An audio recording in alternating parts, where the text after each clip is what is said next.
and so enter into his glory.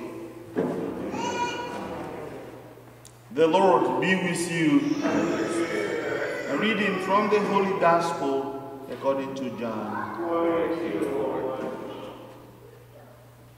Jesus said to his disciples, "Peace, peace I leave with you. My peace I give to you. Not as the world gives, do I give it to you. Do not let your hearts be troubled or afraid. You heard me tell you, I am going away, and I will come back to you. If you loved me, you will rejoice that I am going to the Father, for the Father is greater than I. And now I have told you this before it happens, so that when it happens, you may believe. I will no longer speak much with you, for the ruler of the world is coming. He has no power over me, but the world must know that I love the Father, and that I do just as the Father has commanded me." The Gospel of the Lord. Praise to you, Lord Jesus Christ.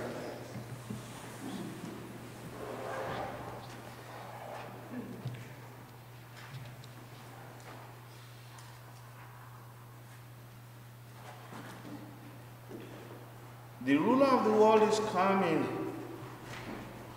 but he has no power over me. But the world must know that I love the Father, and that I do just as the Father has commanded me. The union of Jesus Christ with his Father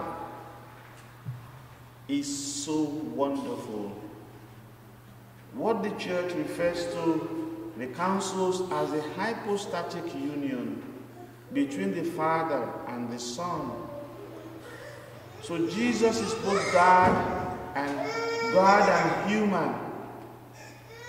So he's so connected with his Father that he does not rely on his own strength, on his own power, because he knows he has been sent by God the Father to accomplish a mission. And he has before his eyes this mission always. He's not discouraged. He's not worried. He's not perturbed. He's not troubled.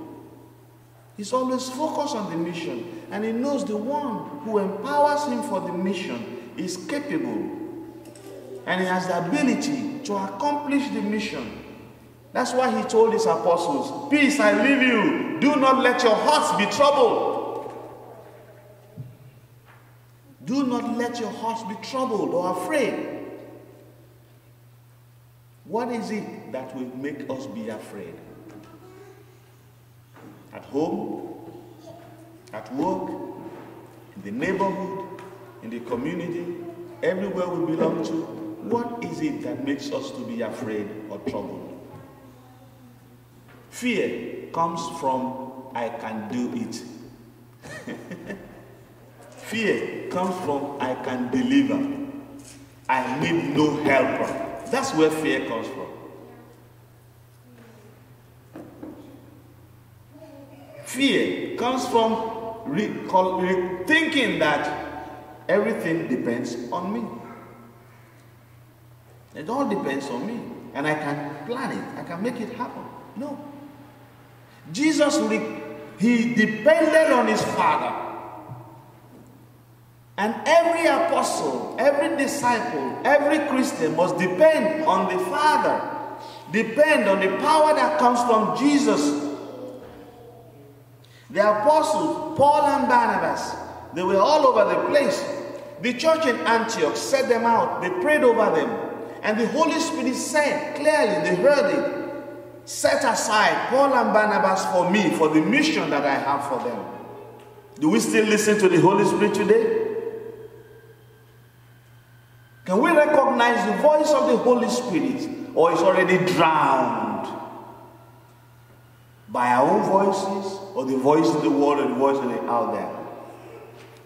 Do we spend even time to recreate and relax and listen and plan to listen, plan to encounter that voice that speaks? Paul and Barnabas, they were preaching, and at a point where they were in Iconium, in that city, they preached, and then they did some healing through the power of Jesus. And those people wanted to make them, they call them Zeus. They call them gods. And these guys said, no, we are human like you. They raised their clothes. They did not take advantage of those people. They did not exploit those people. But some others came in. Some other people came from Jews, from Antioch and Iconium to visit with those same people and took advantage of them. They took advantage of them, spoke ill of the other apostles, and then we heard that Paul was dragged out of the city. He was stoned. And he has spoken about it in Corinthians. Many times he spoke about how many times he was stoned. Slander, misunderstanding, persecution, insults, and abuse does not make the disciple or apostle to stop the mission. It only sets them on another path. They continue. Sometimes, even on account of, there are so many people who have left church because of, they said they perceived that somebody insulted them. Or they were not treated well. They left the church. But people don't do the same thing when they go to Walmart. Maybe they change the Walmart, they go to Target. They say go shopping. Why is it that when someone feels like, I don't like that, that's not, you feel insulted, say, I don't go there anymore. I'm not going to church anymore. It only shows if that there's faith or there's no faith. The disciple, true disciple, continues to persevere and continue to, because the Lord has said so. In the world there will be troubles, but I have overcome the world. Be not afraid. Let your hearts not be troubled. That which troubles your heart today, do we take it to the Lord in prayer? That which perturbs us, that which frustrates us today, in our own personal lives, in our family lives, in the life of our friends, in our colleagues or anything, do we take it to the Lord in prayer? I will say, it just frustrates me. And we complain and complain about that. No. That means it is an invitation to come to the Lord, to give it to Him, to assist. And He always accomplishes. The apostles, after they had their missionary expedition, they came back and they showed their accomplishments. And yet they knew the work that they had accomplished. They commended everything to the grace of God and reported what God had done with them and how He had opened the door of faith to the Gentiles. Evangelization is the task of God. Evangelization is the task of those who listen.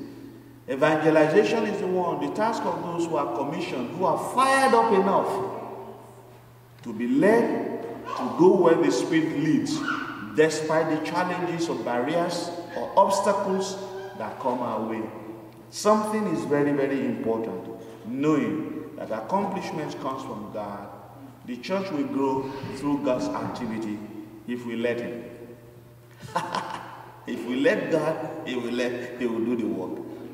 Sometimes we stand in His way because we already figured it out what we're going to do.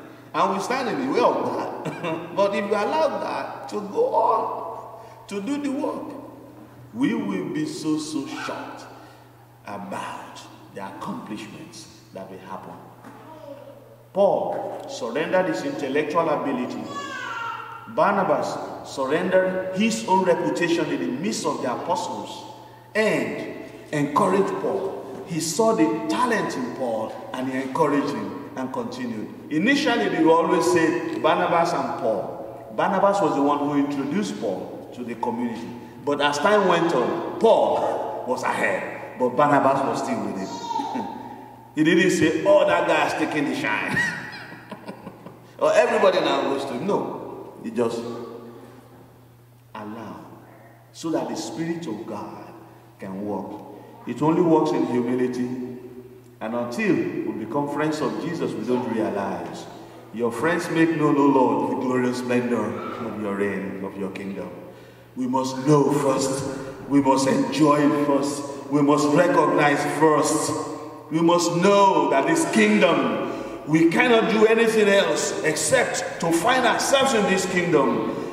We know that the dominion of this kingdom is the greatest, is sovereign. He is sovereign, and from all generations to the other, God's name will continue to reign forever and ever. If we recognize that, nothing can stop us. Until our hearts are set on fire, we cannot evangelize. Let us rise and pray. Dearly beloved brothers and sisters,